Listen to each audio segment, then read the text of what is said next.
Can you take us through that process of getting interviewed by the Clippers for the gig and meeting with Steve Ballmer for that opportunity, where I think you're also flying back and forth between Syracuse and LA for some of these interviews as well. Can you kind of just take us through what it was like just going through that opportunity? Yeah, well, when I got the phone call to actually come out and interview, when they told me the whole deal, I thought that Ashton Kutcher was going to pop out and I was being punked. Nice. I didn't believe it. I did not. And I don't know if anyone truly would, just based on the circumstance. I was a senior. I was getting ready to just go do a radio show. And, I was starting to think about what the next steps were in my life. And so I get that phone call and things, of course, change in an instant. And so the process for me, I got myself mentally ready, and they didn't tell me what game I was going to be auditioning with until about a day before, because they don't want me to go watch it a bunch of times so I know exactly what's going to happen, when it's going to happen. But they had to give me enough time to at least prepare the two teams. I knew I was going to be doing the Clippers, so I'd already prepared them. It was really the other team. And so it ended up being the Clippers and Celtics, and Kyrie Irving was on that Celtic team. And it was that team from 3 years ago or so. So I had a good idea. I followed the NBA. I already had religiously enough that I had a good enough idea of what the teams would look like. And so the whole process for me was exactly how I described. My mentality was, okay, you know what? I am just starting my career. So to even have the experience of going through an interview process like this, that's amazing. That's a great first step. And if I don't get it, then I can take this experience and apply it to the next opportunity that I get. So my mentality was, I have nothing to lose. I'm playing with house money here. Nobody expects me to get this job. Nobody expects me to go in there and wow anyone. I'm just a throw-in wild card candidate.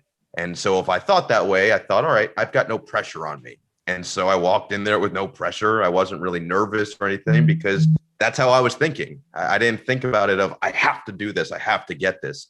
And so the interview went well. I've got a little problem with cursing, I would say. I curse a little too much. And so I was cursing in the interview process. I was like, you know what? I don't care. I'm just going to show them me. And for some reason, I guess that exuded a level of confidence that they liked, that I was willing to go there and feel comfortable enough with them to do it.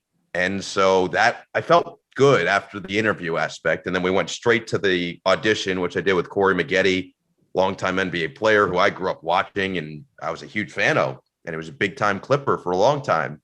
And so to do it with him and talk about, he was a Duke guy. So that was the year Zion and all of them were at Duke. So I talk about Zion with him and Duke and ACC and Hughes, and then a variety of topics basically. And it's just getting to know him, do the audition. And then a week later, I flew out to Seattle to do the interview with Steve Ballmer. And that to me was really, now that I got that, because I didn't realize I was going to be doing it until after that first interview.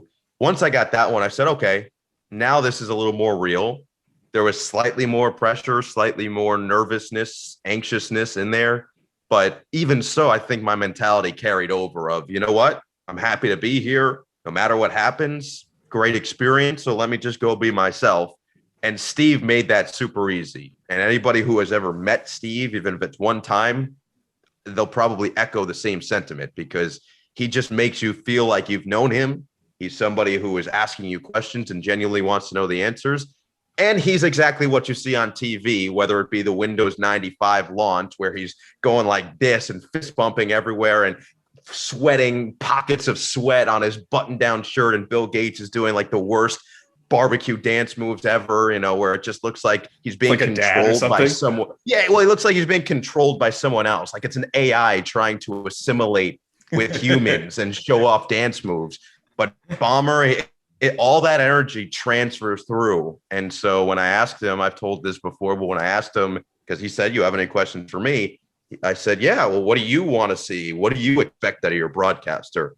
He said, again, no hesitation. He had it ready to go. Said, someone who's hardcore. And at this point, I'm thinking like, how do you have these accents down? Well, how do I exemplify hardcore? Do I have to like run off the wall or like get on the table in the middle of this? So I stayed calm and I just said, yeah, I could do that. Yeah, no, I could be hardcore. He's like, okay. I'm like, all right, great. And I must have convinced him enough, because he trusted me to take the job as the radio announcer. So It was awesome. And I think that if there's anything that I could take away and pass along to anybody else is exactly what I said. Look at it as just, hey, this is a great opportunity that I'm in. There's no pressure. I'm going in there just showing them who I am. And that confidence will carry the rest of the weight.